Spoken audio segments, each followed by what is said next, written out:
Selamat datang di Parko Story, All About Story.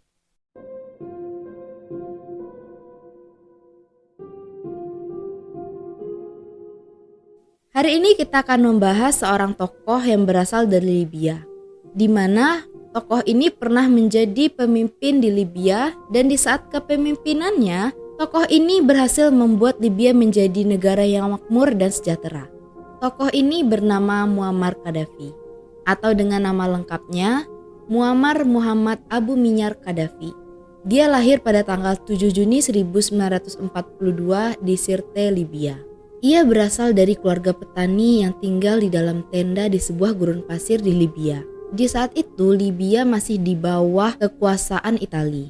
Di tahun 1963, Gaddafi mendaftar di Universitas Libya dan mengambil jurusan sejarah. Namun di tengah perkuliahannya, Gaddafi memutuskan untuk keluar dari perkuliahannya dan memasuki dunia kemiliteran. Dia melatih dirinya di Akademi Militer Kerajaan. Dan pada tahun 1965, Gaddafi menyelesaikan akademi kemiliterannya dan bergabung dengan militer dengan jabatan sebagai perwira komunikasi. Setelah itu, Gaddafi melanjutkan kemiliterannya sampai ke Inggris dan pulang lagi ke Libya. Di saat itu, yang memerintah di Libya adalah Raja Idris I. Dan di saat Raja Idris I ini memerintah di Libya, di saat itu tingkat korupsi sangat tinggi dan Raja Idris I diduga sangat pro ke Israel. Dan sebagai warga negara Libya, Gaddafi ini tidak menyukai Raja Idris I ini dan membuat suatu gerakan dengan pemuda lainnya untuk menggulingkan Raja Idris I. Akhirnya pada tanggal 1 September 1969, mereka melakukan kudeta terhadap Raja Idris I di saat Raja Idris I ini melakukan perjalanan ke luar negeri. Setelah mereka melakukan kudeta dan berhasil melengsarkan Raja Idris I, Gaddafi ditunjuk untuk menjadi panglima tertinggi angkatan bersenjata. Dan dia juga ditunjuk sebagai ketua Dewan Komando Revolusi dan juga badan penguasa baru Libya. Pada usia Gaddafi 27 tahun, Gaddafi menerima promosi kenaikan pangkat dari kapten menjadi kolonel. Dan di saat ini juga dia diangkat menjadi pemimpin baru di Libya. Di saat kekuasaan Gaddafi menutup seluruh pangkalan militer Amerika Serikat dan Inggris yang ada di Libya di tahun 1970-an. Gaddafi berusaha menjauhkan Libya dari negara-negara barat dan berusaha mendekatkan Libya ke negara-negara Timur Tengah dan juga Arab.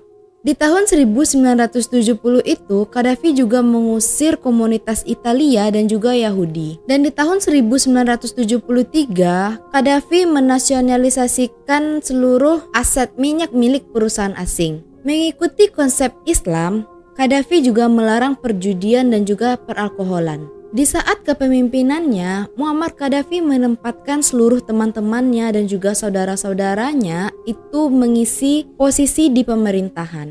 Ini membuat tingkat korupsi di Libya itu semakin meningkat dan membuat seluruh penduduk Libya menjadi membangkang karena kepemimpinan yang dibuat oleh Gaddafi tadi. Karena menurut masyarakat di saat itu, tingkat korupsi yang sangat tinggi itu dikarenakan pola pikir Gaddafi yang meletakkan seluruh teman-teman dan saudaranya di jajaran pemerintahan.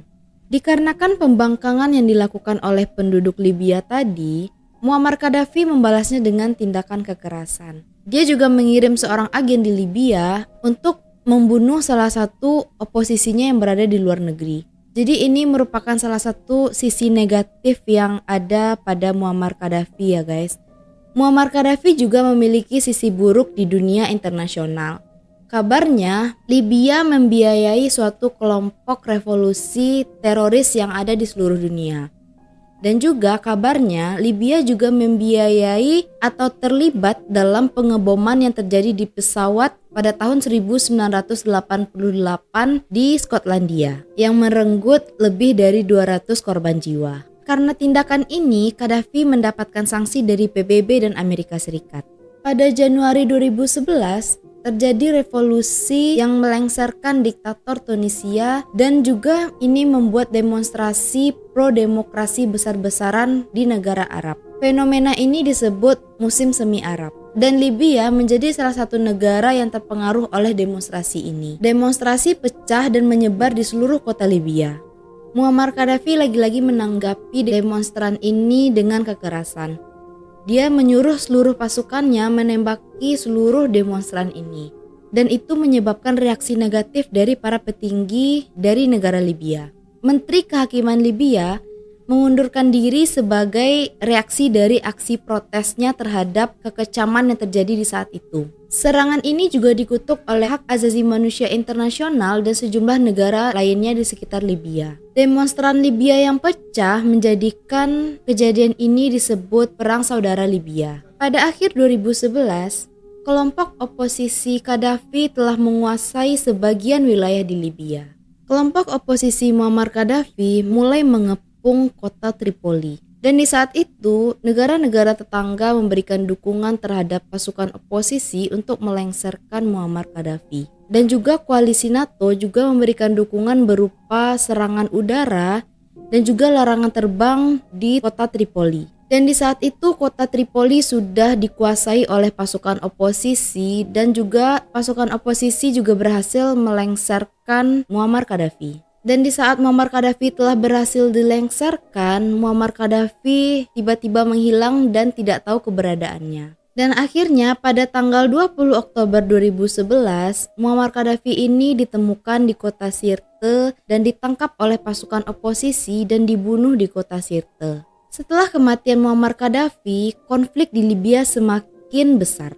Perang Saudara Libya menjadi semakin parah, sehingga menjadi Perang Saudara Libya kedua. Dan juga di mana banyak kelompok-kelompok yang ingin bersaing untuk mendapatkan kedudukan kepemimpinan di Libya. Dan perang ini berlangsung hingga tahun 2020.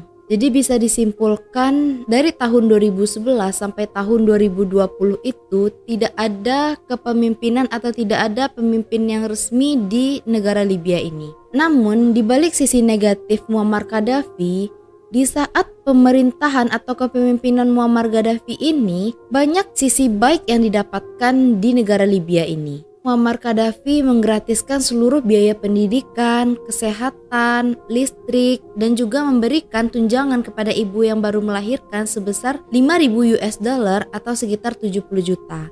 Dan di saat kepemimpinan Gaddafi ini, harga bahan bakar itu hanya sekitar 1.800 per liter.